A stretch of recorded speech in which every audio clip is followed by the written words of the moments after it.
présentation du titre de mouvement plus en détail. On peut faire dans le bandeau un clic droit, expédition, DA, DSA. Le menu titre de mouvement s'ouvre. Donc là, on va retrouver différents onglets.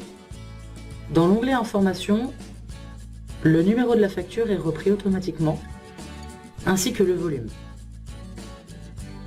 Si vous avez besoin de renseigner un numéro de contrat d'achat, vous pouvez le mettre dans cette partie-là.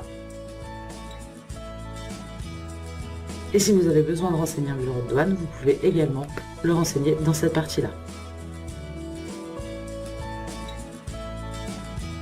Dans le deuxième onglet Destination, nous allons retrouver les informations du destinataire.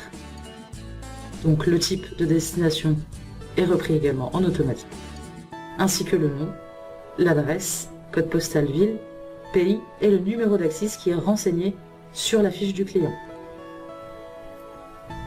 Sur la partie droite, on va retrouver le lieu de livraison, donc la livraison qui est renseignée sur la facture, avec le nom, l'adresse, code postal, ville, pays et le numéro d'AXIS également qui est renseigné sur la fiche du client.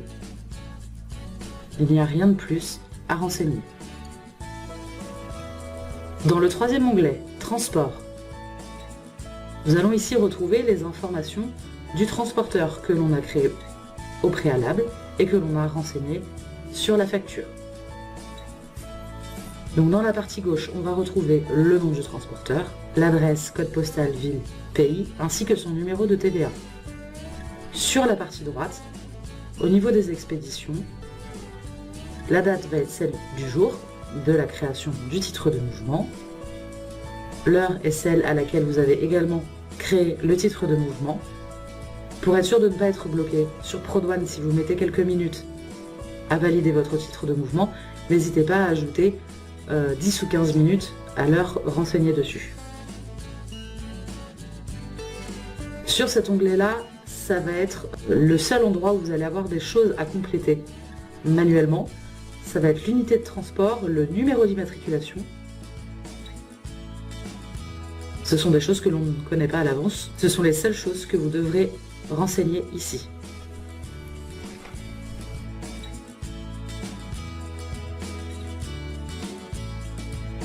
Dans le quatrième onglet, certificat attestation, vous n'aurez rien à renseigner, sauf cas exceptionnel.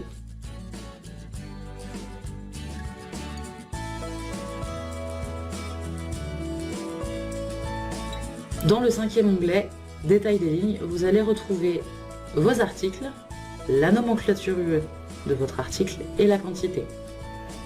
Si on clique sur le petit bouton à gauche, on retrouve ici le détail lié à vos articles. Donc on va avoir le nom de l'article, la catégorie, le pays de destination. Vous allez retrouver ici donc le degré que l'on avait renseigné sur la fiche article au préalable, le poids net, le poids brut et le volume, et au niveau des colis, le type et le nombre. Et dans le dernier onglet enfin, Gamma, vous allez pouvoir ici cliquer sur le petit bouton « Créer un fichier au format DTI+. »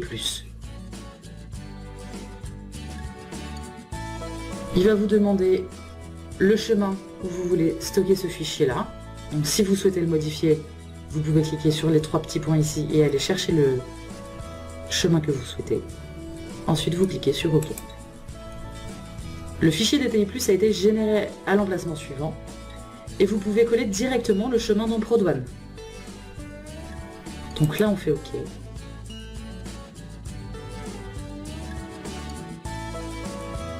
Le site de ProDouane s'ouvre. Il vous faut cliquer sur Gamma Formation.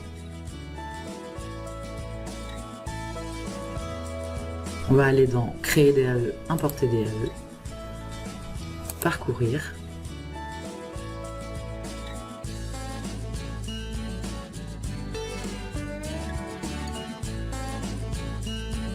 On récupère le fichier, sauvegarder bouillon. Le DAE s'est intégré directement dans Gamma. Si on consulte le DAE, On peut aller tout en bas et émettre le DL.